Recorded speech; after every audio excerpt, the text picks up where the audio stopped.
Hello students, agriculture job अड्डा में आपका स्वागत है।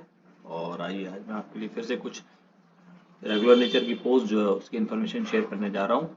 और जैसा कि आप देख रहे हैं, एक नेशनलाइज बैंक है सेंट्रल बैंक ऑफ इंडिया, इनके द्वारा क्रेडिट ऑफिसर की पोस्ट जो है वो एडवर्टाइज की गई। उनका नोटिफिकेशन आउट हो गया है, उनकी वेबसाइट पे फ्लोट हो रहा है। बहुत सारी पोस्ट हैं, अप्रोक्सीमेटली 1000 वैकेंसी है।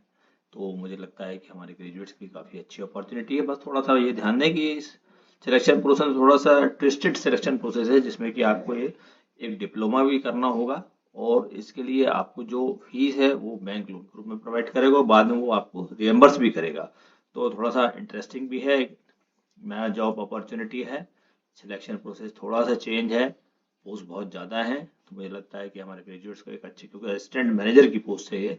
तो आइए हम इसके डिटेल्स आपके साथ शेयर करते हैं। वैसे ही देख रहे हैं कि एप्लीकेशन विंडो 30 जनवरी से खुल चुका है, 20 फरवरी तक एक्टिव रहेगा। और इसी के साथ एप्लीकेशन फीस जो है वो मैं आपको डिटेल बाद में शेयर कर दूंगा, वो आप उसमें भर सकते हैं। अभी उसमें एग्जामिनेशन की डेट या मंथ प्रोबेबल वो उन्होंने शेयर नहीं किया है। उनकी वेबसाइट पे बाद में डिटेल्स आएंगे। जैसे ही आपको एग्जामिनेशन का नोटिफिकेशन आ जाएगा एग्जिट डेट का, आप अपने कॉल लेटर भी वहाँ वेबसाइट से डाउनलोड कर सकते हैं।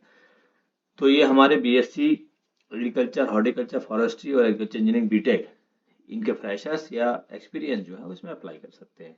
यदि पोस्ट जो हमने डिटेल देखी आप, जो है ये पोस्ट एक्चुअली जो नोटिफिकेशन के हिसाब से है credit officer in main stream general banking के लिए।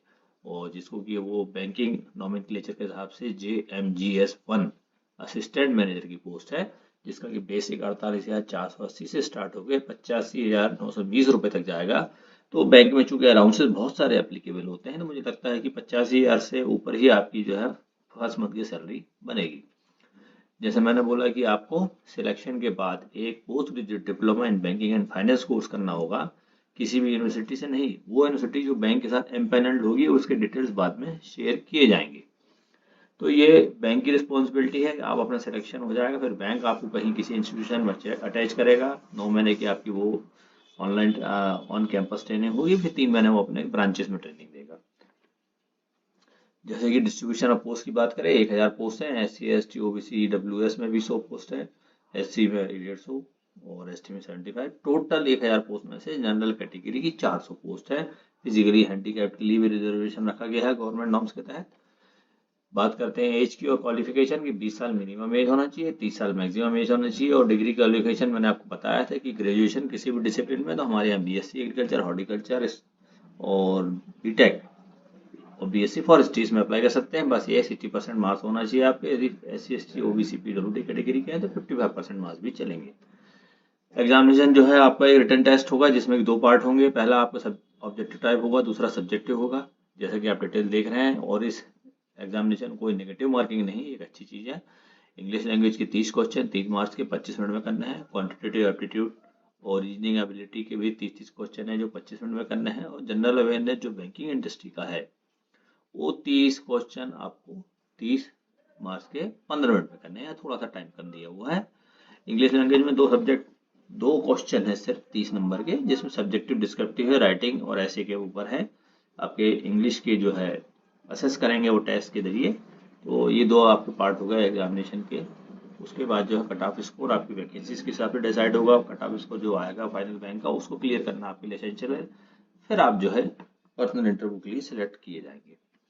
जैसा मैंने बोला कि पर्सनल इंटरव्यू आपका जो है 50 नंबर का है। इसमें भी कट ऑफ 50% मार्क्स है जनरल कैटेगरी EWS के लिए, और SC ST OBC physically handicapped के लिए 45% है।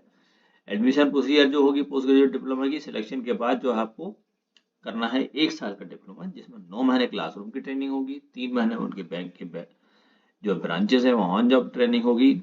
काफ़ी आगे और मैं आपको इसके डिटेल्स बताता हूँ।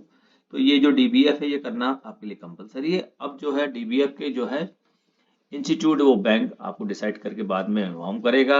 उसकी फीस 3 से 4 लाख रुपए सालाना है। 1 साल का कोर्स है, 3 से 4 लाख रुपए की फीस लगेगी इंस्टीट्यूट के हिसाब से। लेकिन ये फीस आप नहीं भर सकते हैं, तो आप उसी बैंक से जहाँ पर सिलेक्शन हुआ है, एजुकेशन लोन का प्रोविजन उसमें दिया हुआ है। एग्जिस्टिंग जो रेट होंगे एजुकेशन लोन आप ले सकते हैं। अब इसका इंटरेस्टिंग कि वो लोन लेने के बाद यदि आप रेगुलर होकर 5 साल कंफर्म हो जाते हैं, तो वो आपको लोन पूरी फीस वापस भी होती है। तो एजुकेशन लोन ले लीजिए। कोर्स फी में देखिए कि 5 साल बैंक में यदि आप नौकरी कंटिन्यू कर लेते हैं तो आपको जो है कोर्स फीस जिसमें जीएसटी नहीं देते हैं और इंटरेस्ट छोड़ देते हैं, तो एक्चुअल जो है मेजर अमाउंट आपका जो है, जो आपने 3 से 4 लाख के बीच में भरा है, वो आपको एज इट इज वापस मिल जाएगा। और जिसमें कि आप शुरू में एजुकेशन लोन भी ले सकते हैं।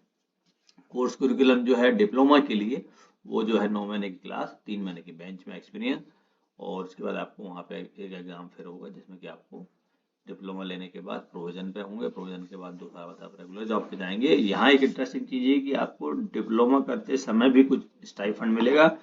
यदि क्लासरूम ट्रेनिंग में है तो 2500 रुपये महीना, और जैसे ही आप बैंक के अंत के 3 महीने में बैंक में एक्सपीरियंस के लिए ट्रेनिंग के लिए जाएंगे तो 10,000 रुपये प्रति माह आपको मिलेगा ये स्टाइफंड।